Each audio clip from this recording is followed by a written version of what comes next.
Uh, Hey, welcome into this episode of Let's Rage Coogs presented by the Lazarine Law Firm. I'm joined here by Aqib Gazi and joining us as well, Kris Gardner and Dunlap. We're off the heels of Houston's, whew, what could we call that? Domination? Well, embarrassment might be a strong word. I think domination is the proper one, specifically in the second half. Second half shutout from Houston as Texas Tech defeated the Cougars 49-28. This is Let's Rage Cougs. We're going to be talking about everything that happened in the game on the other side of the intro. It's time for the original Houston postgame show. Let's Rage Coogs.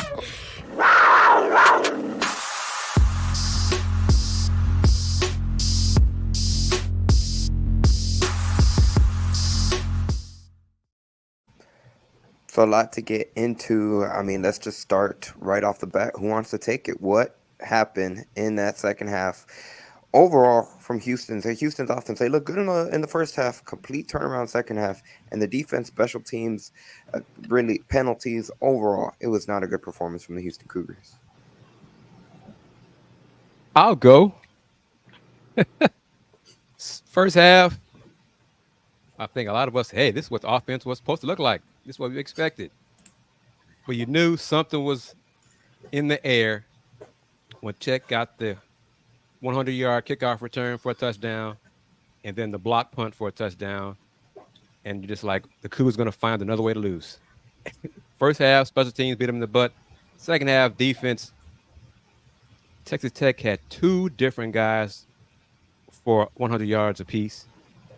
Just ran over the Cougs, missed tackles, had penalties in the second half. Just a complete collapse by the defense. Donovan Smith. Offense was good first half. Second half, nothing. Bad teams find ways to lose. Jaja on YouTube says another day, another Big 12 conference blowout loss. Ooh, this one was frustrating, Kris. We're thinking like whenever the kickoff return, the 100-yard kickoff return touchdown after Houston, you could have scripted a better start. They looked like they had figured out an identity on offense. They did a good job of being able to cycle when it came to Parker Jenkins having a balance. Donovan Smith looked crisp. He went 7 for 7 in that first drive. He was hitting multiple receivers. He scored for the touchdown. He had 50 yards on that drive. And then right off the bat for Texas Tech to be able to get that touchdown, not even put their quarterback, who, by the way, had not gotten reps leading into the week against Houston, and he was not the original starter for the Texas Tech Red Raiders heading into the season, obviously because Tyler Shook suffered that season-ending injury, and the Houston Cougars defense made it seem like he's been a 2-year, 3-year veteran to there. Go ahead, Dayon. Go ahead, man. Got some profanity to use today, man. nah, no profanity, no profanity, man. I think this game really just highlighted for me that really where Houston is in regards to the bottom tier of the Big 12 in regards to football programs. But not only that, I think what this program specifically this year has failed to do is play complementary football on all three levels in one game. It's been spurts where the offense wasn't that good and the defense was playing good, and there was times where the special teams was playing good, the offense wasn't playing good, or vice versa. And so today, I mean, the offense was on point really for the first time this season, or second time if you include the last game, and the defense couldn't get a stop in the first half. Second half, they was able to get stops and get the ball back into the offense for Houston to have opportunities to trim the lead or tie the lead. And so they complemented the offense in the second half, but the offense didn't come through, so they didn't complement each other. And so that's really the niche of this team right now, playing complementary football on all three levels and sustaining that. That's what good teams do. Sustain that for 4 quarters. Maybe you have a couple plays here and there, but the consistency of that on all three levels is what separates good programs from okay and low tier programs. And Dayon's being, he said it beautifully. I'm going to take one more this little dig. The Cougs not a good football team. they're they're they're they're bottom tier. I'm just going to say it. They're a bad football team right now. They're finding ways to lose. Everything you said about complimentary, offense good one game, defense good another. All those that's accurate as well. But that just in a nutshell, the Cougs find ways to lose, and that makes them a bad football team. This is not Sam Houston today. I want to bring Aqib, up go this ahead. comp. Oh, Yeah. go ahead, Aqib.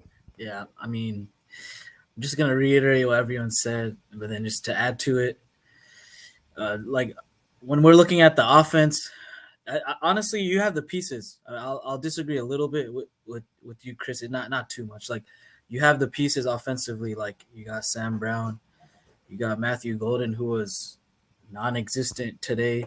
But yeah, you have guys like that can get you 80, 90, 100 yards. Like Sam Brown, I think he has like what 500 yards on the season now, like something like that, which is really good. Leading in the Big 12. Leading the Big 12.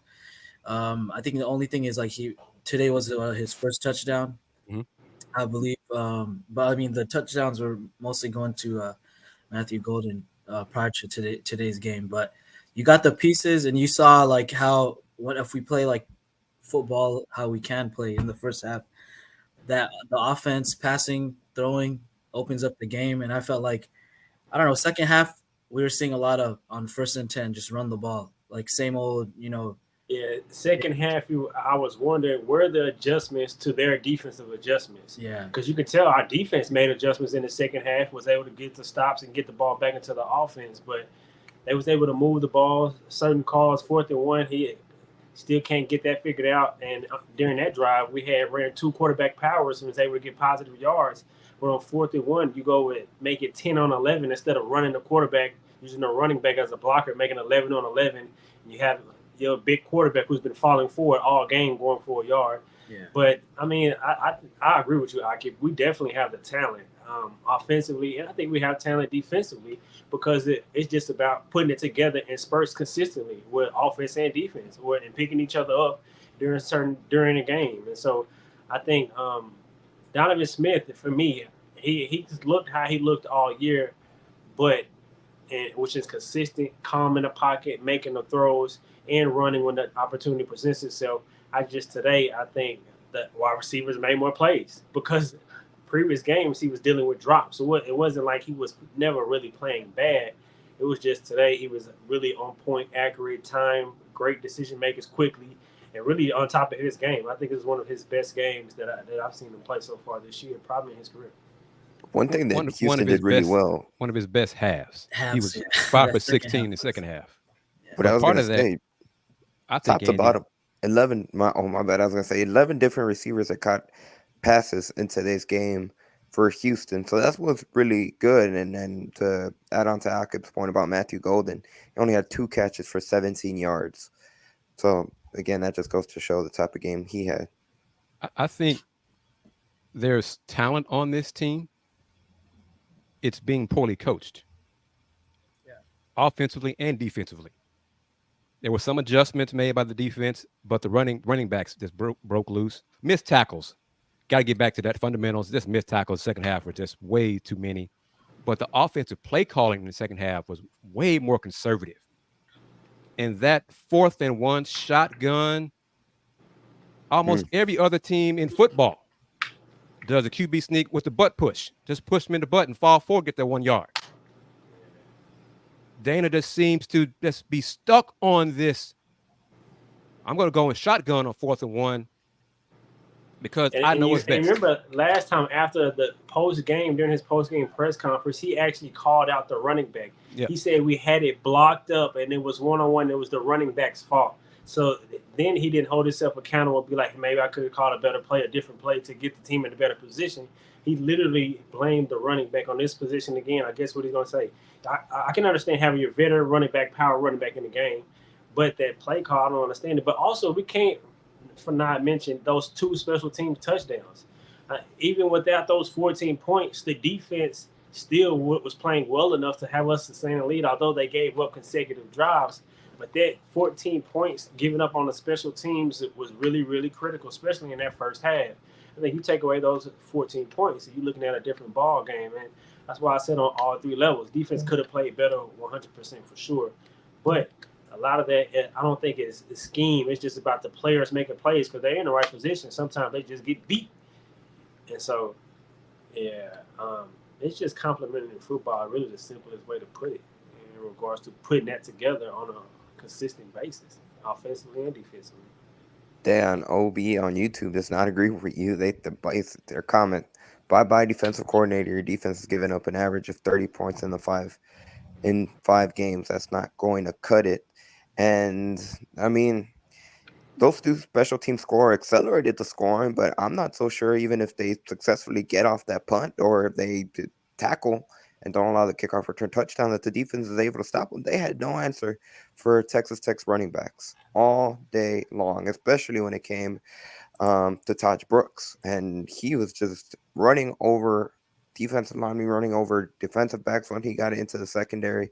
It was really, really hard to bring him down. It just seemed like they couldn't get him. They couldn't get a TFL on him.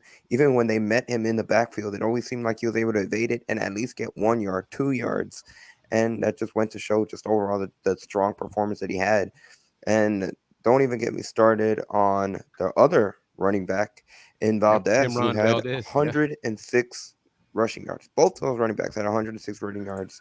Valdez did it on 5 carries, and those were gashes. Those were daggers. And Houston's defense just had no answer for them. Even within those stats, if you watch the game, which I know we all did, the offense had chances to either tie the game and go to a lead. That's what I'm saying. Like, you can look at the stats and be like, oh, yes, they gave this. But then within the game, the defense was able to get critical stops for them to stop them. And so they was capable of doing it. But the offense, for whatever reason, didn't adjust and make a play. But then when the times they didn't stop it, the offense in the first half was able to score touchdowns. So it was back and forth. And so within the game, it's easy to look after the game and be like, oh, they had such and such stats. And when you're watching the game, they definitely dominated on the ground 100%. And that was expected because I think Taj Brooks is an NFL running back. I really think he is. Texas history. It comes back to Dana. The second half play calling was conservative. The defense made some stops in the third quarter. We saw punts in the third quarter. Didn't see any in the first half by either team. But the play calling in the second half, and Texas Tech's defensive front, their front four got pressure on the quarterback, on Donovan, in the second half. And Donovan, they did not make adjustments in play calling to beat the 4 up front and then the 7 back. It was just like a completely different viewpoint of calling plays from one half to the next. I think a better coach would have helped the Cougs win today. Yeah, and I saw a tweet that said that he told Jeremy Branham that the defense was sneaky in special teams. I wonder what did he say about the offense in the second half? That's like what is he gonna say?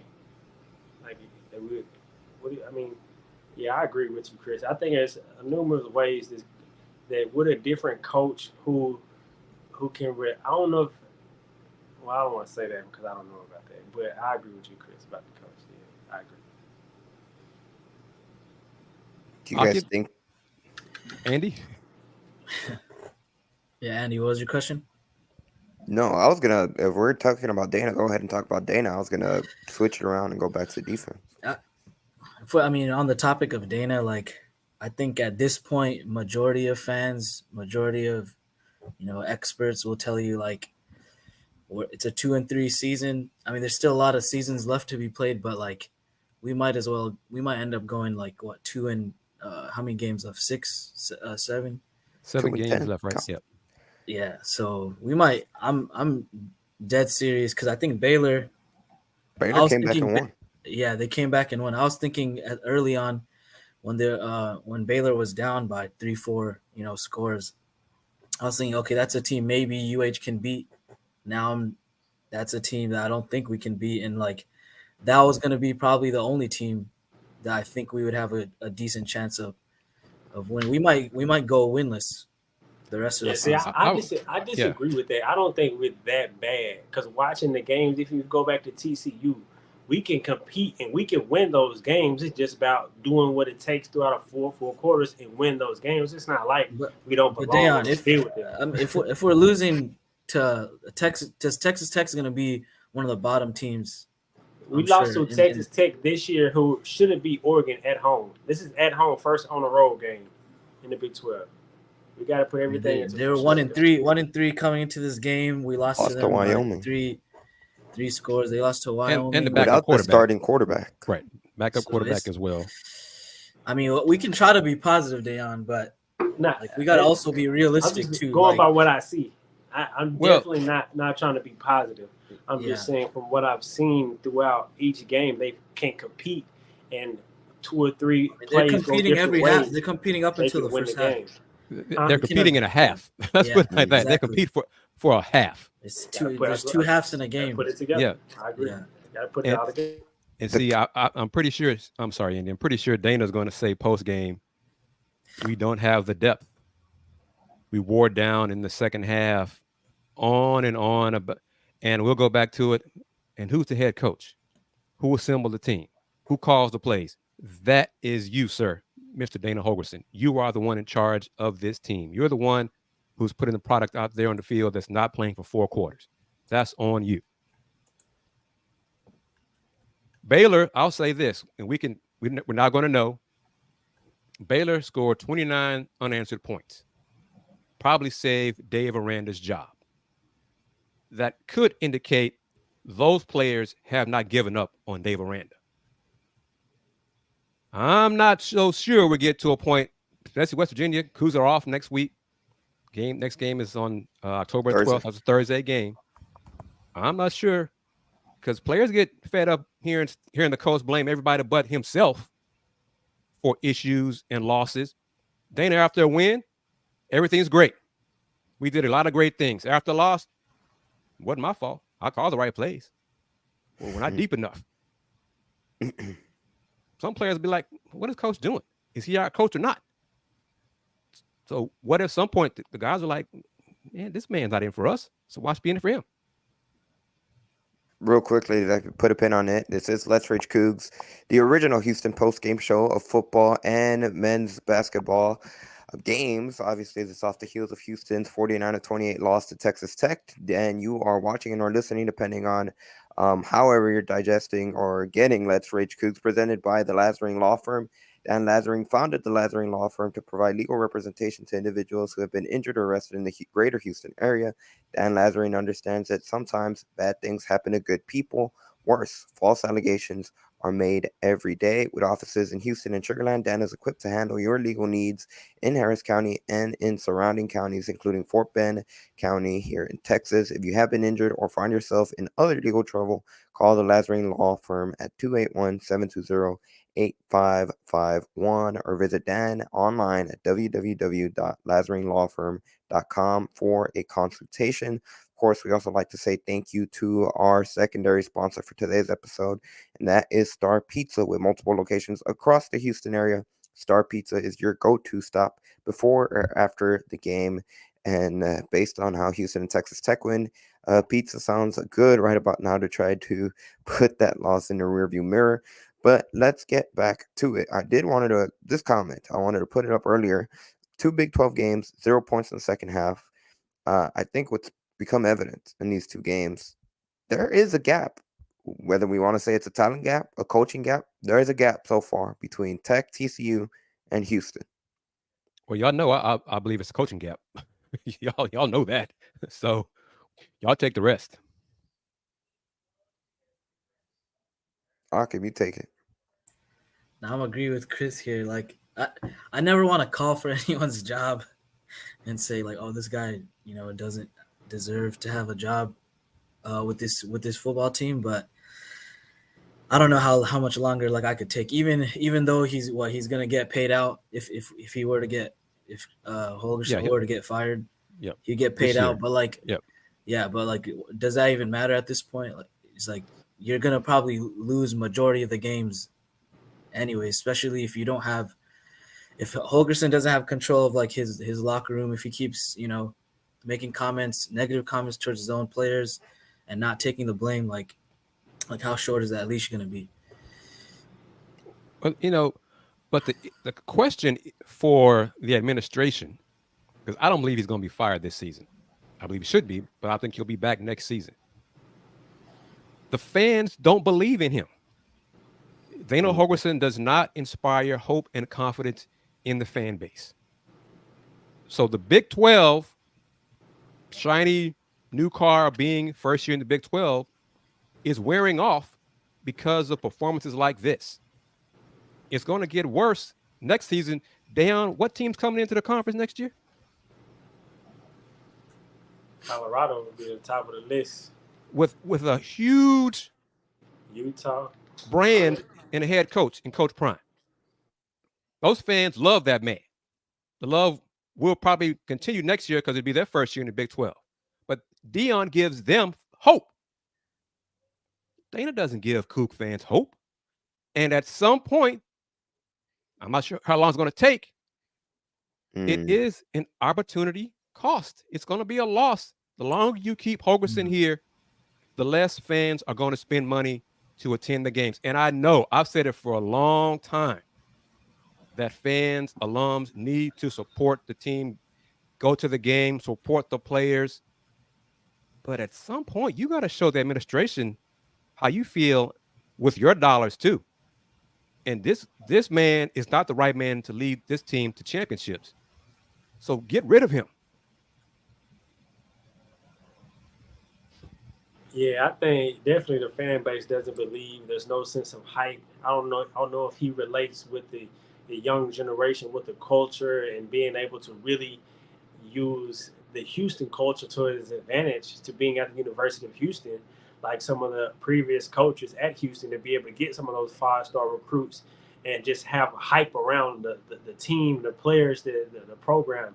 I don't think he's that guy. I think throughout certain games this season, really all of them, lack of adjustments, questionable play calling. You can go with different things that have transpired, but ultimately it falls on his hat because he's the head guy. And not too many times does he hold himself accountable. And so when you're leading a group of men, how can they follow a man and who isn't holding himself accountable in the public? Like maybe he's doing it behind doors. I don't know. But I think they'll still be able to compete. Just being a former athlete, competing all my life.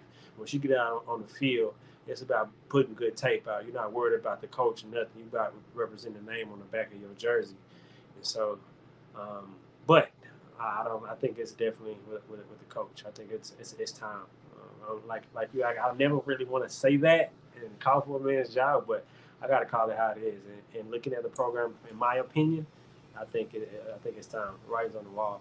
If you want to be successful, because I think Houston cannot be a bottom tier program. Agreed. Being in the Big 12, I see so much promise within this program. With the right person in charge. Don't have the right guy. Yep. Exactly. And Andy and Aqib, Dan, I know how you feel about it. I'm going to go with this one first. This one first. This is what really baffles me. Is because the administration can see what works in coaching and a program on campus. You have someone who has developed and established a winning culture, a winning foundation in Kelvin Sampson, who has instilled a culture and hope in the fan base. Contrast that to what football has, and yet they continue to just pay him, make excuses for him, listen to his excuses, on and on and on after losses in basketball. Coach Sampson typically says a few things. Hey, we weren't going to go undefeated. We're going to get better month to month. I'm going to make sure these guys get better month to month. It's on me for us to get better. That's consistent. Dana up and down after wins and losses. Are you in charge or not, man? And it goes to Chris Pesman and Tillman Fertitta. Yeah. This is not personal. This is not personal. I have nothing against Dana Holgorsen. This is business. If he is not the right person for the job, and I believe he's proving that week after week, at some point you got to move on.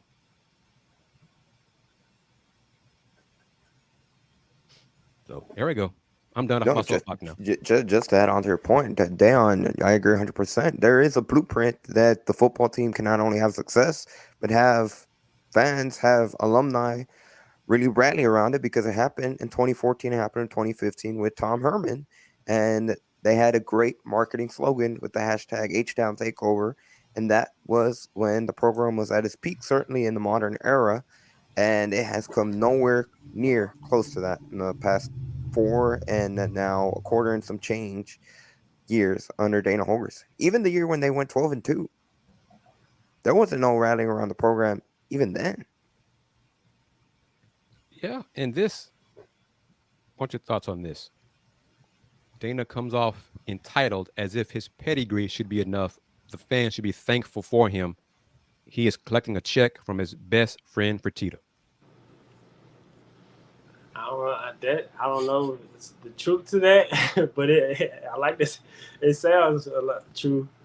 It sounds a lot of truth to it, man. Because just looking at the way that he operates and says certain things, because at one hand it was like we had 2 years to prep for going into the Big 12, and so having that, he was saying that as an advantage to him going into the Big 12 versus when he was at West Virginia. So with knowing that you have 2 years to build that depth to be able to recruit to these Big 12 type players and the athletes that you need. So now when you're here in the Big 12, in which you have the experience of being in the Big 12, you know what it takes. We had years to prep to get here. Now we're here and we looking like we still don't deserve to be here. Yep. And so, I mean, like, that's ridiculous. Yeah, and to add to y'all's point too, I mean, who's in charge of Dana Holgerson keeps mentioning depth every week. We don't have enough depth. It's like, but who's in charge of bringing in that depth? Who's in charge of bringing that talent? As far as I know, it's the coach. Yeah, he's the one who's number one in recruiting. He's supposed to be that guy. So if he's not bringing in, like you see, Coach Sampson, he's bringing in those guys every year, whether it's in the transfer market or whether it's guys coming out of high school. So if Dana Holgerson's not doing that, then why does he have to be there? Like, especially if the coaching isn't working out, if you're not coaching this team right, and then if you're not bringing in that depth, then there's no reason for Holgerson to be coaching this team. And I want to go add to that, because I do believe there is some talent on this squad. He's not coaching them up, which is also a part of coaching. The head coach, one of the main jobs of a head coach is to maximize what his players do well and minimize their weaknesses. Dana, as pointed out by the audience, second half, 2 straight Big 12 opponents, nothing. No points. Oh, it was depth. Oh, it was a depth problem. Coach, you're the coach. Coaching adjustments.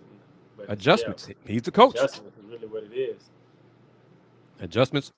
Good coaches, good staffs make adjustments at halftime. Okay, man, this is what worked in the first half. This is what didn't. This is what we expect them to do in the second half. When they do this, we're going to do this.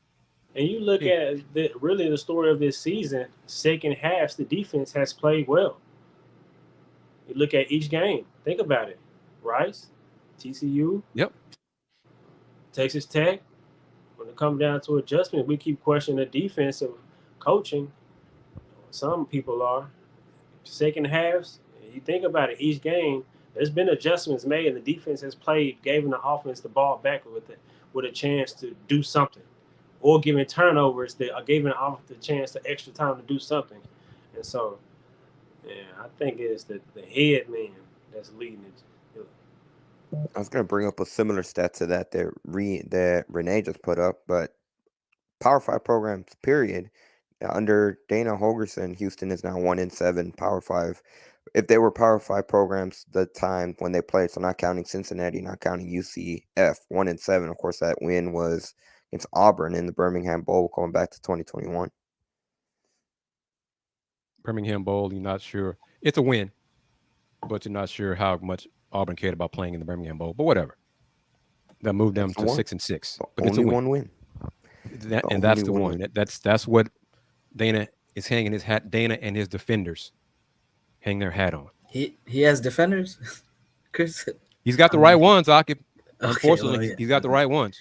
I don't think he's coming from the fan base though. But None of the ones who watch Let's Rage Coogs. That's a serious question. Is there a fan, a viewer of this show, a listener who defends Dana?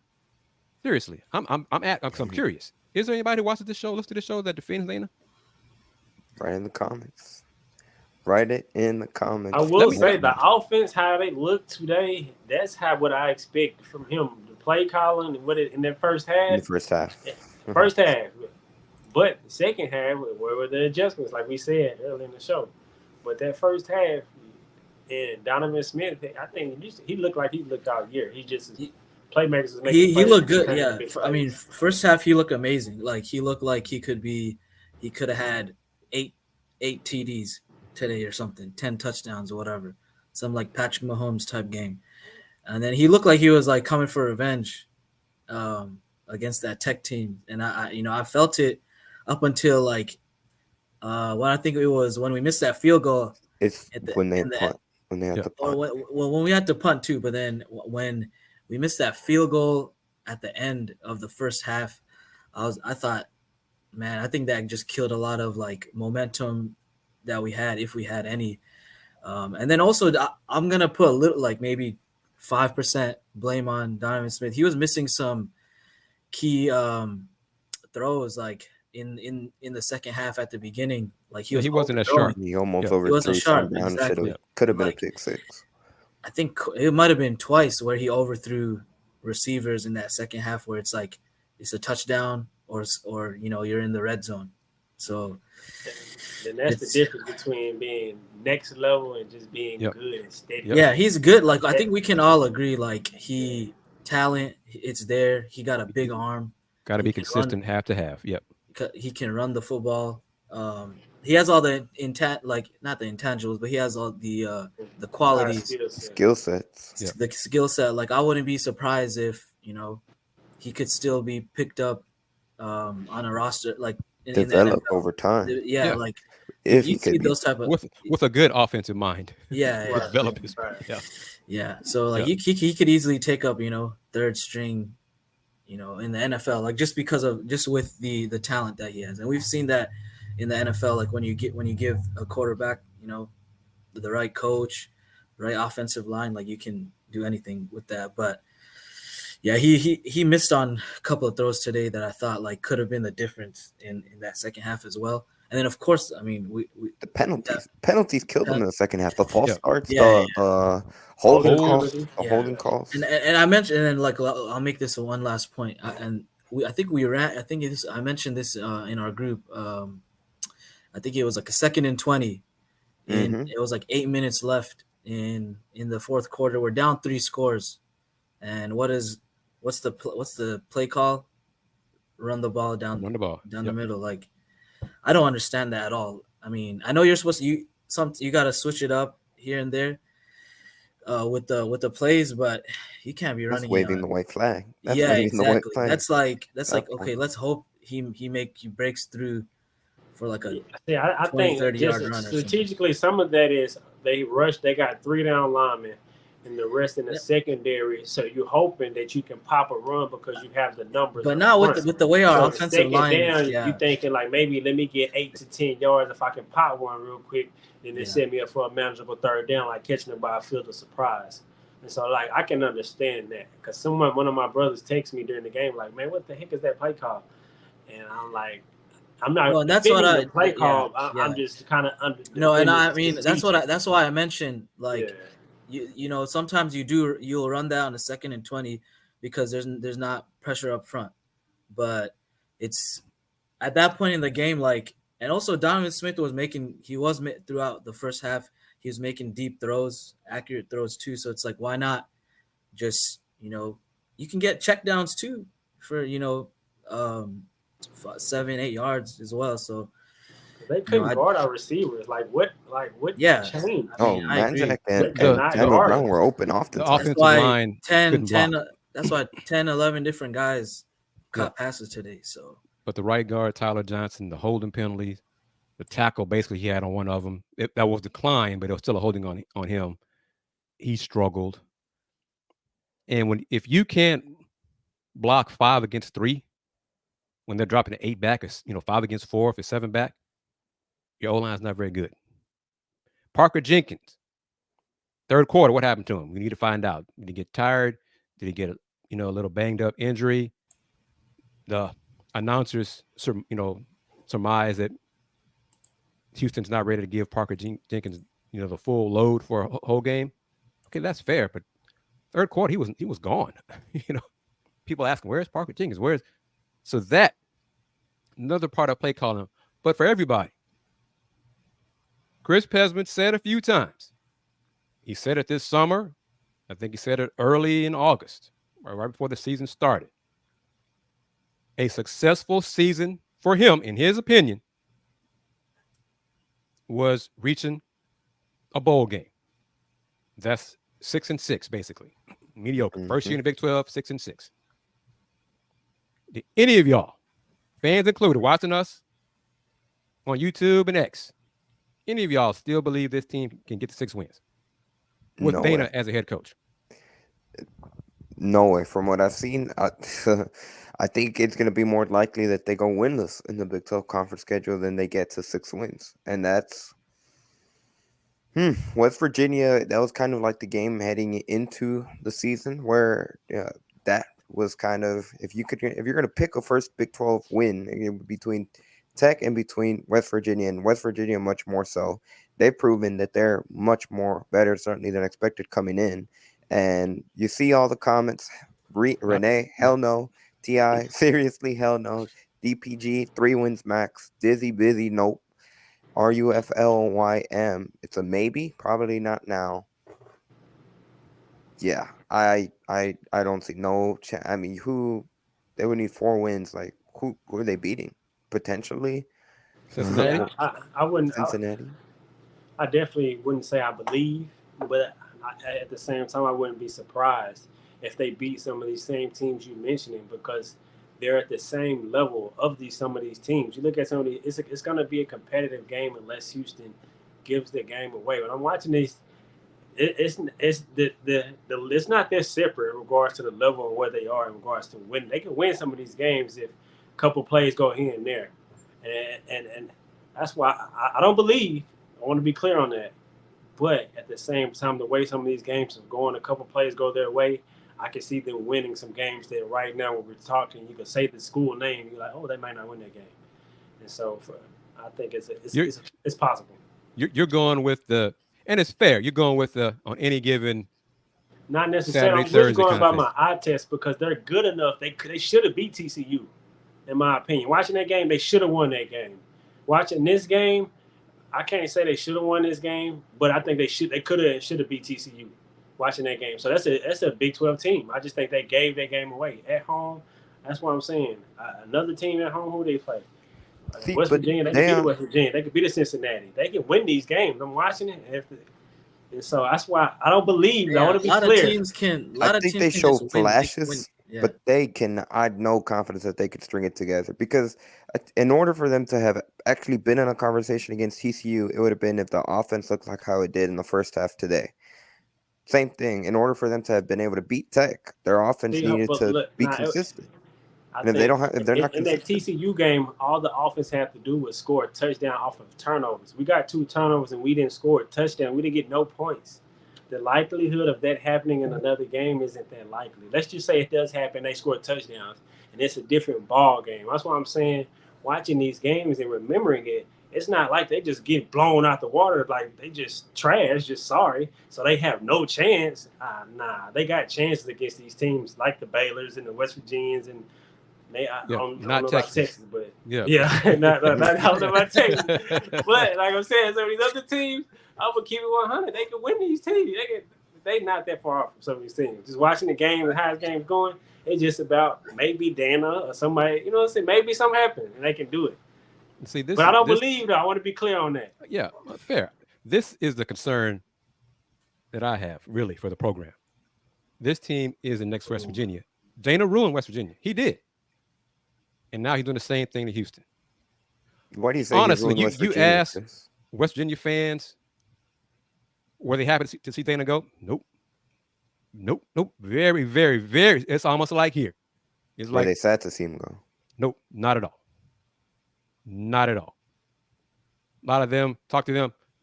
Good luck to y'all. We wish y'all the best of luck because he left us in a trash heap. And now 5 years later, they're saying, "We told you so." Yeah. And they literally are saying, "We told you so." But we're getting into dangerous territory where like you can ruin the program for the next 3, 4, or 5 years. If they keep him too long. If Yes. they keep him too long. Recruits, I mean, they're gonna look at this team and they'll be like, I don't want to. I'm getting 30 offers elsewhere. Like, why would I want to come here? I know it's the Big 12, but there's also how many other teams next year? There's gonna be 16 teams in the Big 12. Like, I can go to 15. We can go to 15 other teams. Yeah. I want to go to Colorado. I want to go to Utah. Arizona State. Add on to your point real quick. Trying to play for Coach Prime. To add on to your point real quick, I could think back to the TCU game when they had, how many recruits was it, Chris? They had, was it north of 200? He said north of 200, yes. At the game, and what did all those 200 plus recruits witness? They saw TCU dominate Houston in the second half, and they saw the fans, the Houston fans, boo the coaching staff. You could say the team. They were intended for the coaching staff. Do you think that didn't leave a mark on those recruits? It's some. The ones who had questions. Yeah, it could go either way. It can reach. But some of them be like, "Hey, I'm gonna get playing time here." Right, exactly. That's exactly what I was gonna say. They can be like, well, I can come here and make an impact. I'm from the city. Like, yeah, it can reach in different ways. And I don't know this because football recruiting is not my area. But typically, when a lot of players visit, you hear a handful of them announce a commitment to the program after that game or soon enough. Have y'all heard any of that? Dana said that the young men were impressed in the locker room. They were impressed and hyped up at everything and the bells and whistles, all those things. Okay. Well, because Dana is saying to the fans who follow the stars in recruiting, be patient. We're going to be fine in recruiting. We're getting phone calls and from people that we would not have gotten calls from because we're now in the Big 12. So it's telling the fans or asking the fans to be patient. Well, once that recruiting period, the signing day starts, we'll see if the patience pays off. I want to know how deep are his roots or his connections to like recruiting in Texas, because, and I'm not no expert either on recruiting, Chris. So I wouldn't be able to answer that question. But if he doesn't have ties, at least with Tom Herman, although he was coming from Ohio State, and although like a lot of fans might not like him, he did a fantastic job like recruiting to this program. So you had something to say, Dan? Or? Yeah, I was just going to piggyback off your point. I think the difference, well, number one, I think Dana does have ties in the recruitment in the state of Texas to high school coaches because of the familiarity that he has with being in Texas and Texas programs. So I think recruiting, even in this issue to this team right now, I don't think recruiting is an issue. You look at his recruiting class over the last 2 years, he's done a better job of recruiting. I think he can, but I think the difference between him and Tom Herman is Tom Herman was able to, in his way, relate and play to the culture of Houston, getting the grill, creating the hashtag H-Town Takeover, being able to relate to black players in Houston to get them to come to Houston and believe like you can rep for the city and be for the city. And so I think Dana has done an okay job in recruiting, but I think that's the difference between being relatable and being able to play to the culture of Houston and being relatable in that way. And I think Dana isn't that guy. But I think the way that, in my opinion, the program is set up right now with the talent that they have and some of the young recruits they're able to get under Dana Holgorsen, if they do make a change next year, it could go either one or two ways. Either this young talent, this coaching staff was able to retain it, because I think they have a lot of it, and they were able to believe in it, and they can still develop it, or they can transfer out. Then it's a rebuilding stage unless we get a You coach start with back a from square one. high um, caliber coach is able to do it in 1 or 2 years, like a Lincoln Riley, like a Coach Prime. Other than that, I think it could go 1 or 2 ways in regards to if they are able to make a coaching change. But the recruiting has been good, in my opinion. It can definitely be better. But one of the issues with bringing Dana back for this season rather than letting him go last season is you could have given a new coach the first year in the Big 12. Fans would have expected the beat downs, the start of because of a rebuild. A lot of fans, I'm not sure what y'all thought, but I expected this to be a long, long season because Dana and his coaching. But a lot of fans are disappointed because maybe they had higher expectations. I'm saying if you'd removed all that with a new coach first year in the Big 12, fans wouldn't be like, hey, I know 2 years from now, or could do what Coach Prime does as a first-year head coach, hit that transfer portal, clean house completely, bring in new talent, bring in this kind of players, giving some hope. Because go back to it, the fan base here just has no hope in Dana Holgorsen turning things around for this team to be competitive in the Big 12. No, I agree 100%, specifically when it comes to at this point. Again, we're into quarter 5 plus, quarter 5 of year 5, or quarter 1 of year 5 for Dana Holgorsen. And let's go back to the years 2019. Not a good season. They had the red shirt, plan, and then it ended up falling apart. 2020, COVID year, they finished under 500. 2021, they went on an 11-game winning streak. But Kris, we've touched on it multiple times during the show, but the teams that they beat weren't necessarily a murderer's row when it came to that 11-game winning streak, and they ended up, when they ran into Cincinnati in the American Athletic Conference Championship game, similar to what we've seen in these two Big 12 games. Competitive in one half, competitive in the first half, second half unable to consistently perform against those high caliber opponents. And then last year was really the big disappointing season. I think last year it was kind of a turning point, because if Houston had been able to build off the momentum, the positive momentum that they had in 2021, to prove that it wasn't necessarily a fluke, or it wasn't a kind of catching lightning in the bottle with that 11-game winning streak, there'd be a much different mindset heading into this season, because then you're kind of building that trust in that, hey, it's a jump, different conference, but he showed in the American Athletic Conference he was able to build it. That wasn't the case, and that's why here we are. We're kind of stuck in neutral with the program, and Kris, like you said, there's no confidence. There's no confidence right now in this program, and head coach Dana Holgorsen being able to build up the program to a contender that's at the top of the Big 12. Aqib and Dayon, for you, after the 11-win season, what did Dana do? He lowered the expectations for last season. Everybody else was, hey, Coogs are going. They could be. What is it? Tim Brando was top 10, his top 10 team. Dana's like, oh no, we're not gonna be that good. No. Yeah. I don't know who's saying we're gonna be that good this year. Really? Oh no, we're not gonna be that good. No. Well, some people had him penciled in to be the G5 representative in the Dana NY said, oh no, we're not. Well, here's the thing: they didn't say that at the beginning. Once they started losing, it was, we didn't put those expectations. Those were put on by people outside of the program. Yeah, y'all did that outside the program. We didn't do that. Which again, that again, I remember that was a big thing last season when there was like I can't remember the exact. Aqib, weren't you the one that asked him about expectations? Yeah, I think it was me. So I'm actually, I didn't even remember that I had asked that, but Andy, you just brought it up. But yeah, so the comments that he made with as far as expectations last season, I think that kind of set the tone for the games to come last season and this season. So that was kind of a downer hearing that from him, because I was it's been the same thing this year too. Yeah, when it comes to the Big 12, it's gonna be a jump. There's a big jump from G5 to P5 level, and the depth's just not there. Is what he said after they lost to TCU. But the irony is, Coach Kelvin Sampson has made similar comments. He said a few times, I've seen a Final Four team. We're not a Final Four team yet. We're a good team. He's made similar comments, but you know what he does?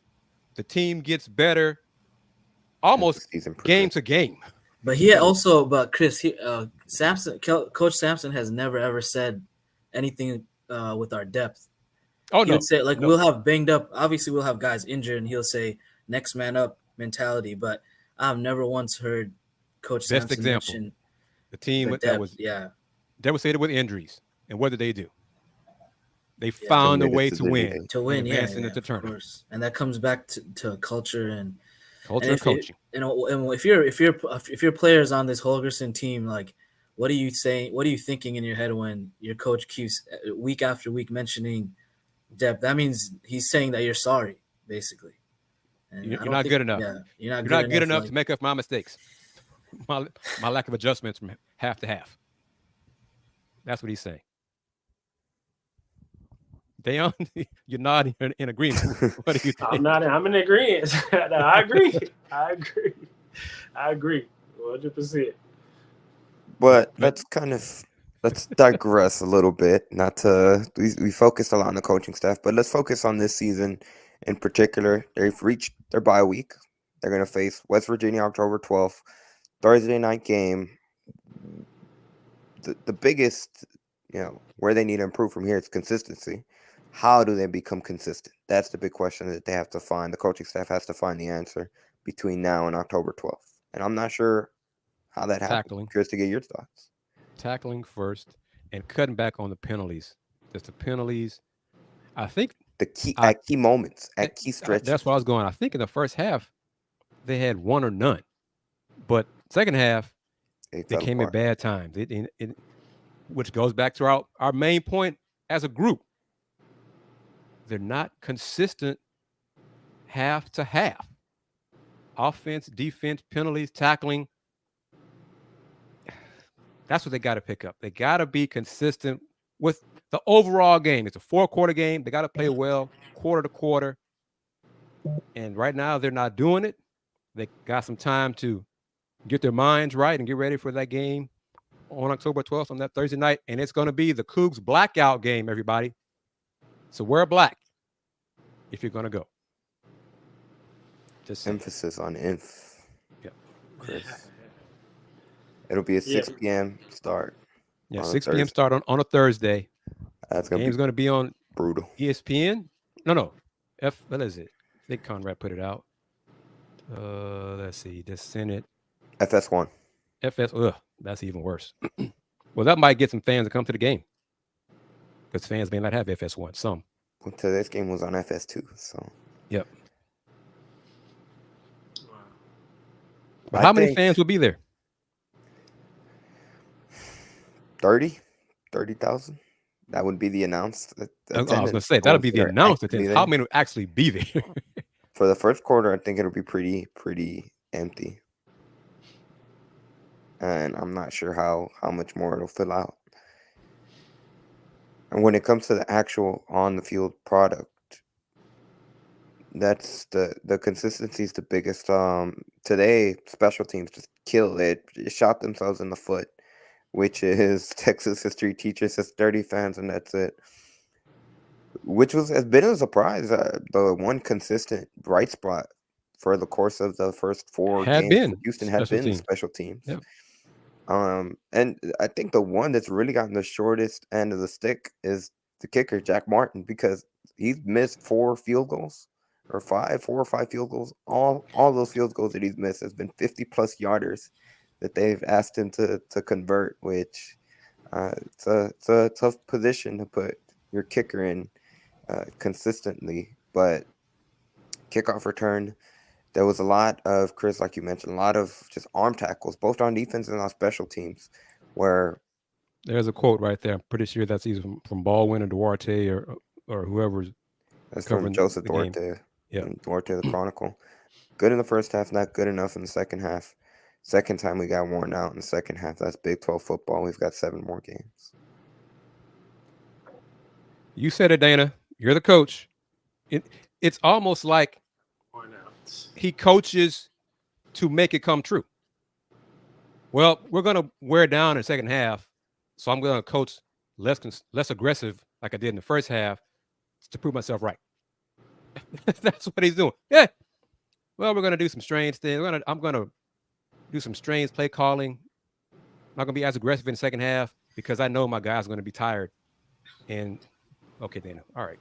You do you. I don't see how you get wore out because you didn't play much offense. Much defense in the first half. So, and then your special teams didn't play. Something that was a big issue in that first half from the defense perspective. The defensive line, it didn't seem like they were able to get a lot of pressure on the quarterback.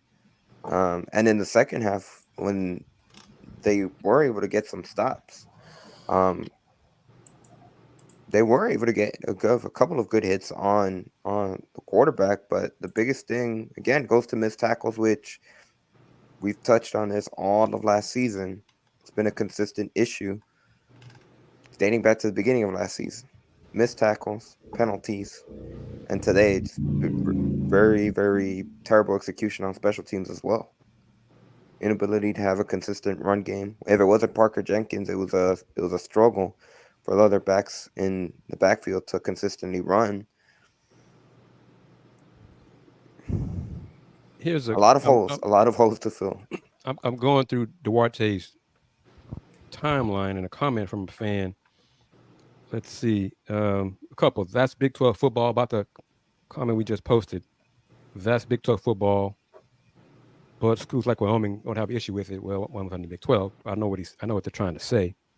His responses are never good. Always is an excuse to losing. But here's the key one. Sounds like he knew what to expect and still had no plan. Yeah. There you go. there you go. So, but the ultimate issue is the folks in charge. When are they going to have enough? When is Kris Pesman going to have enough? When is Tillman going to have enough? That is a problem.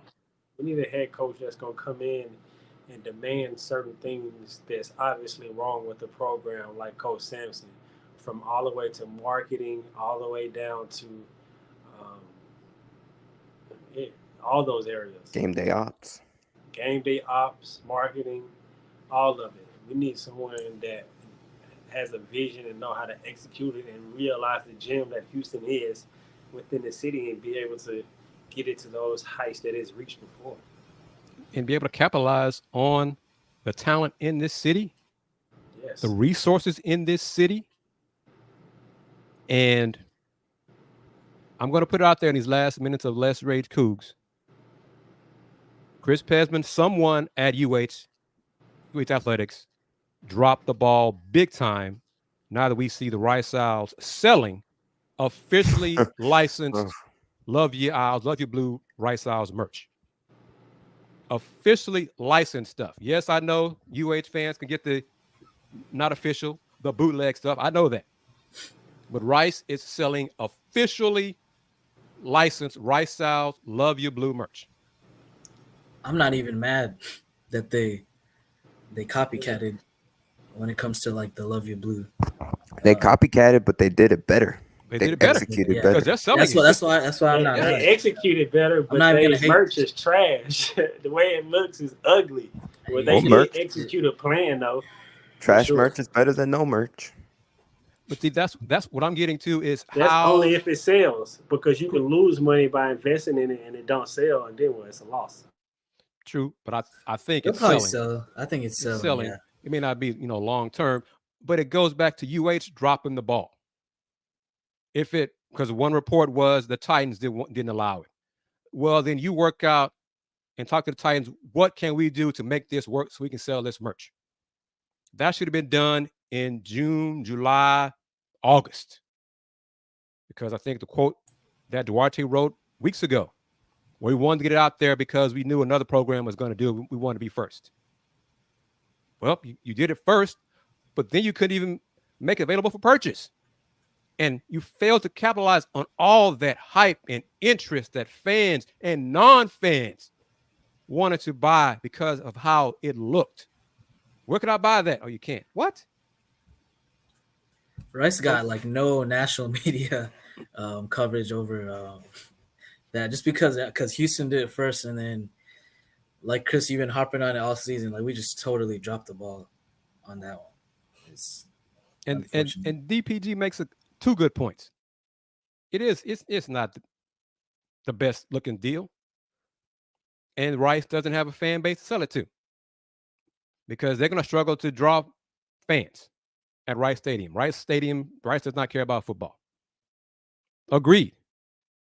But it just goes back to the main point, the overriding point. You let Rice, an academic school, an academic institution, capitalize with merchandise for football. And that's after they beat you in football this year to get the Bayou bucket. But we could not even do the merchandise part right. And yet we're in the Big 12. So come buy our product because we're in the Big 12. That's basically what they're doing, not football. We're in the Big 12, buy our merch. Where can I buy it? Oh, yeah, we don't have links for you to buy it. Huh? I want to buy it. I want to order online. It's not for sale. What? That's a horrible look.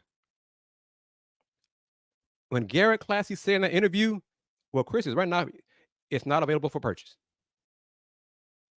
Man, the responses I got, what? Horrible.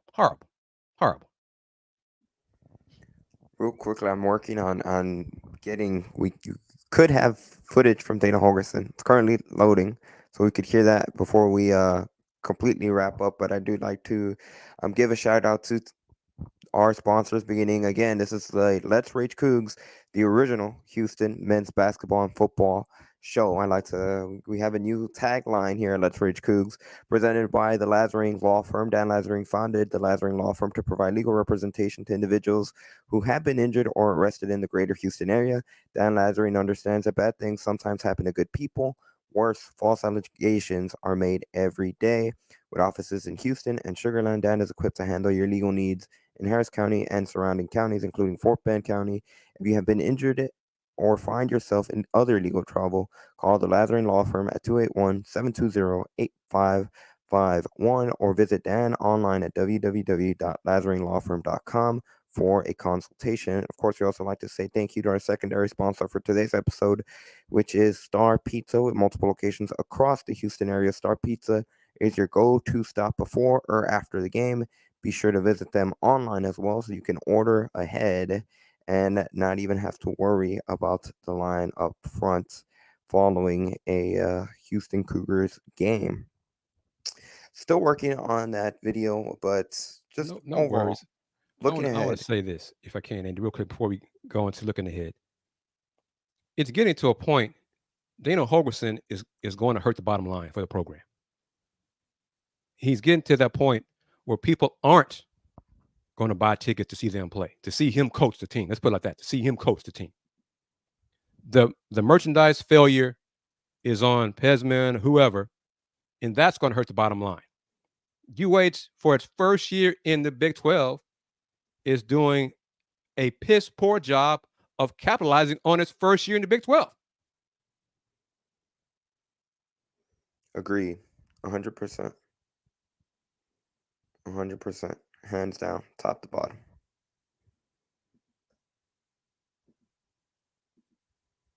Aqib, Dayon, what you think? I mean, we've been hopping on it all season. Go ahead, long, so I don't think there's much more to be said about that. Like Kris, you've been going at it with the recruiting and all that stuff, and I mean, I couldn't agree with you more. So I'm not even.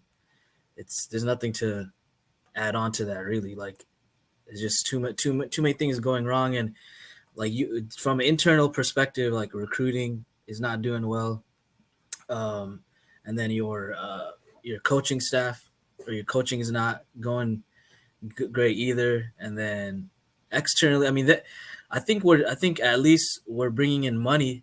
Actually, I don't know. I remember Kris, you had shared I think earlier this week about how much funding we're receiving and all that. I didn't really understand your point. Maybe you could well go over that a little bit.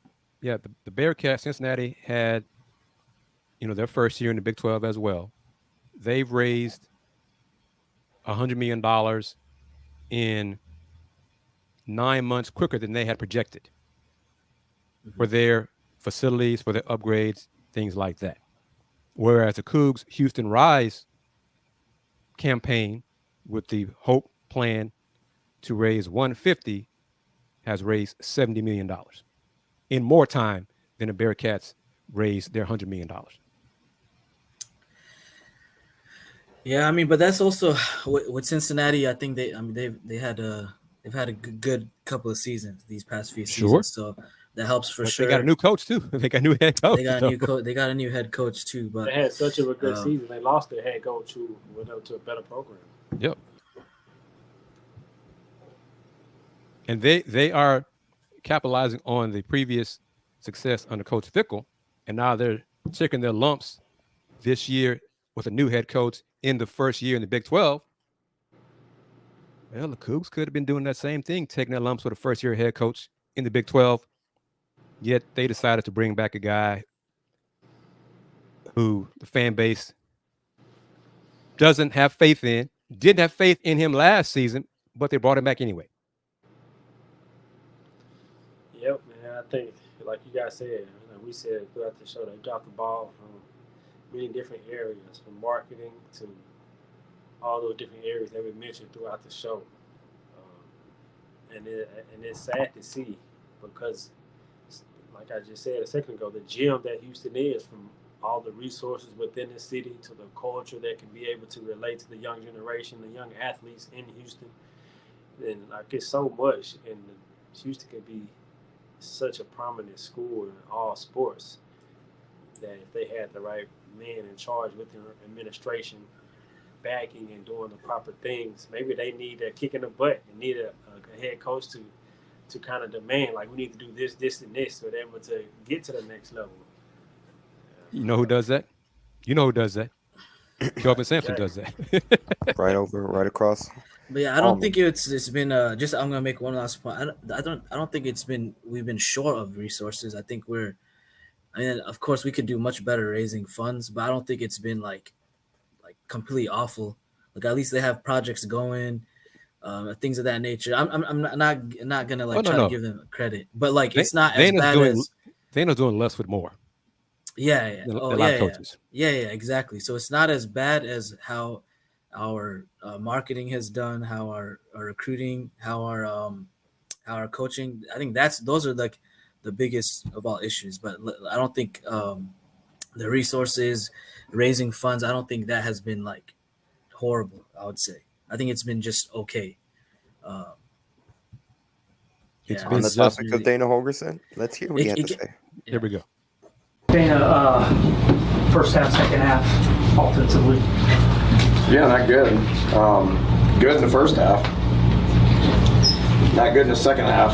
I just told the team, I was like, this is Big 12 football. This is the second Big 12 football game where we competed, and first half was good, competitive. If we do things better defensively and on special teams in the first half, then we get a lead. Now, can we sustain that lead? Hopefully at some point we'll be able to figure that out. But, it's the second time we've got wore out in the second half.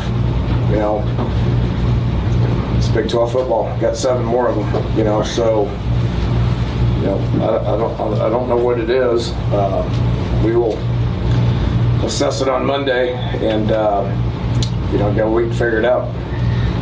Special teams have been, but to this point have done well, and then they get the big break off. Yeah, they've been good for 4 years in 4 games, right? So they got coaches too. They got good coaches. Kenny Berry's a really good special teams coordinator that we've coached against for years, and so it wasn't schematically. It was just.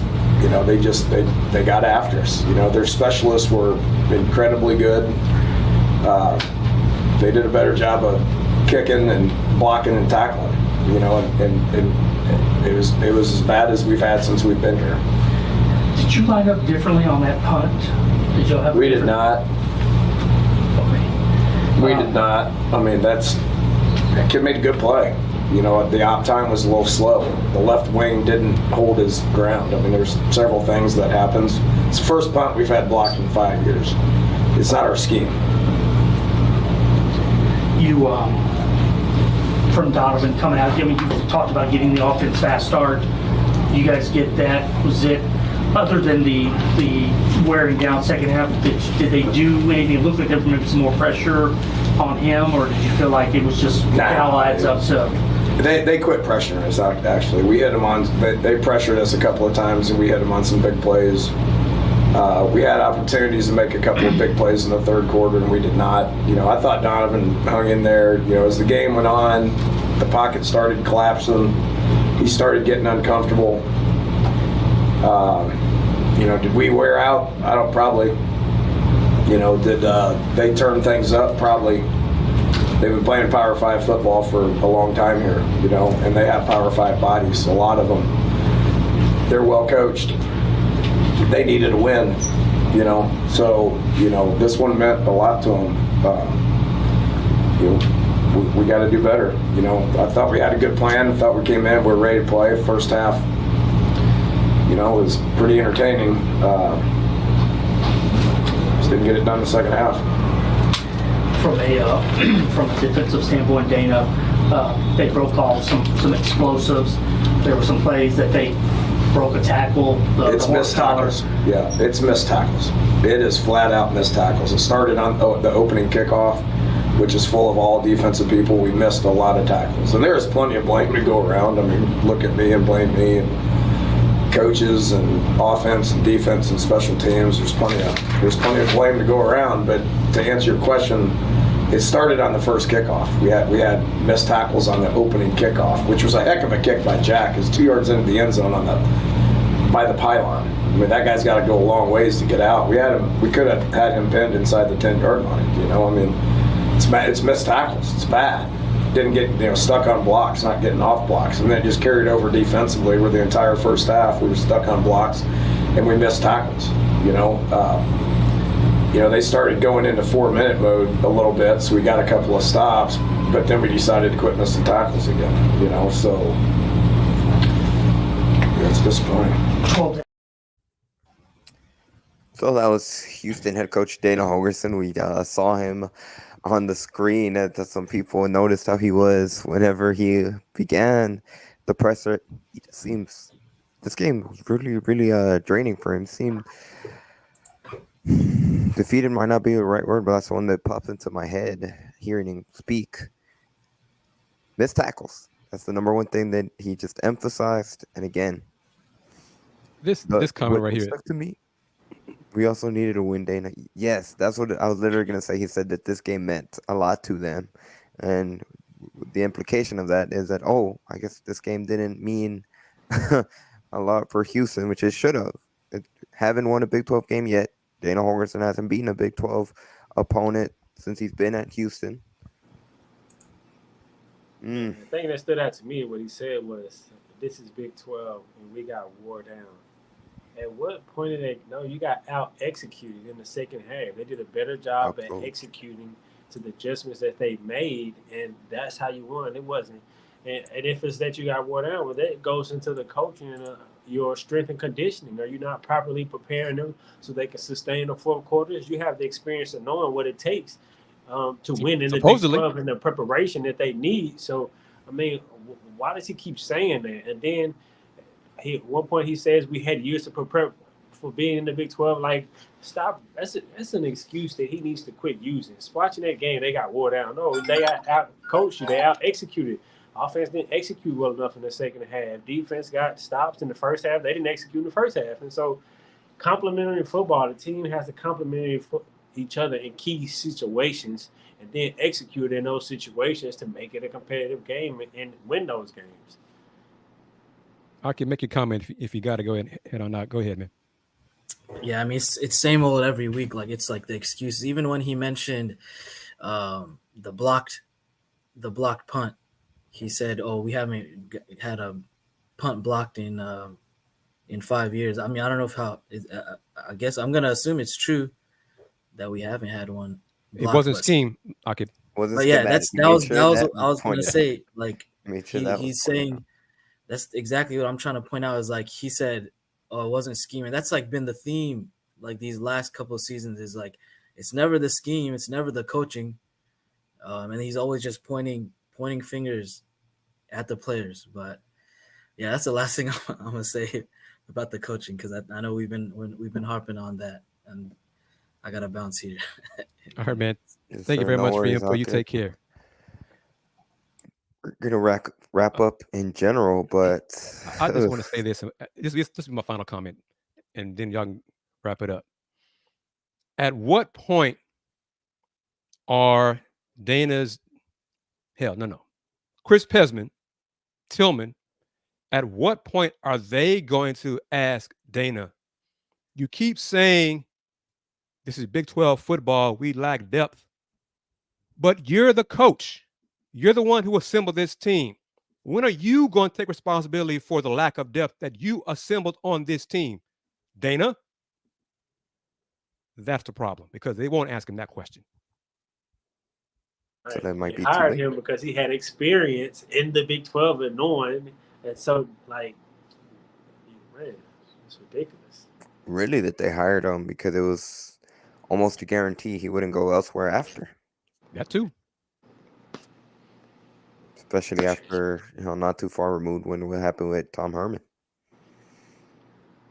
We'll put that there. We'll digress again, not to be too pessimistic. That is just the status of the program at this point. Certainly, a lot of the feelings around the program at this point. Once again, the final score: Texas Tech defeats Houston 49-28, dropping the Houston Cougars to 2-3. Quarterback Donovan Smith went 29 of 40 overall for the game, 335 yards, 4 touchdowns, no picks. Sam Brown led all receivers with 9 catches, 113 yards, but there was 11 different receivers that caught passes for Houston, and Parker Jenkins was the lead runner for the Cougars. He had 71 rushing yards on 13 carries. Donovan Smith was the second leading rusher, with 59 rushing yards. And then Tony Mathis, Brandon Campbell, Stacey Sneed, they combined for 24 total yards rushing for Houston. Up next is the bye week. That was a comment earlier. I can't remember who said it, but they said maybe Houston overlooked Texas Tech for that bye week. And when you heard that clip there of Horizon saying how badly this would mean for Texas Tech, it reminded me of that comment, but I digress. We'll see if they can figure out a game plan, find some way to be able to put together a complete 4 games on October 12th against West Virginia. No, well, they're not going to, Andy. Because this is Big 12 football, and because the Cougars are going to get worn out in the second half. So why even bother watching the second half? Right. Ridiculous. Well, I digress. Kris, where can people find you? As always, thank you for being a part of this show. Any closing thoughts you'd like to share? It's basketball season, everybody. The Cougs started practice. Men's and women's team started practice. So focus on that. The football team is off until the 12th. Just focus on hoops. Rockets starting up next week as well. So it's basketball season. So just follow me on Twitter. But more and more, follow me on TikTok, Threads, and Instagram at Houston Roundball Review. Thank you, as always, for taking time to share your comments and share your passion with us here on Let's Rage Coogs. People can follow me on X at Yanez_5. Most importantly, if you are new to the Pot Simon Jamma YouTube channel or the Houston Roundball Review YouTube channel, wherever you may be watching, be sure to hit that subscribe button. And of course, we'd like to say thank you to our sponsors. This has been Let's Rage Coogs presented by the Lazarine Law Firm. Lazarine Law Firm, make sure to contact them if you're ever in any legal troubles, whether it be false allegations or anywhere around the Harris County and Fort Bend County areas here in the greater Houston area. If you have been injured or find yourself in other legal trouble, call the Lazarine Law Firm at 281-720-8551 or visit them online at www.lazarinelawfirm.com for a consultation. Of course, thank you, Star Pizza, being a secondary sponsor on today's show with multiple locations across the Houston area. Star Pizza is your go-to spot for pizza before or after the game. And Dayon, I'll toss it over to you. As always, thank you guys for watching and being a part of this show, especially to all the viewers. We wouldn't be able to do Let's Rage Coogs without y'all. You can find me on all social media, like it shows below, at Dayon Dunlap on all social media platforms. Thank you guys for tuning in. Appreciate the continuous support. Still going to support the football program, although basketball season is brewing, like Kris said. But let's stay the course with the football team, man. Thank you guys for tuning in. Appreciate you guys as always. Go Cougs.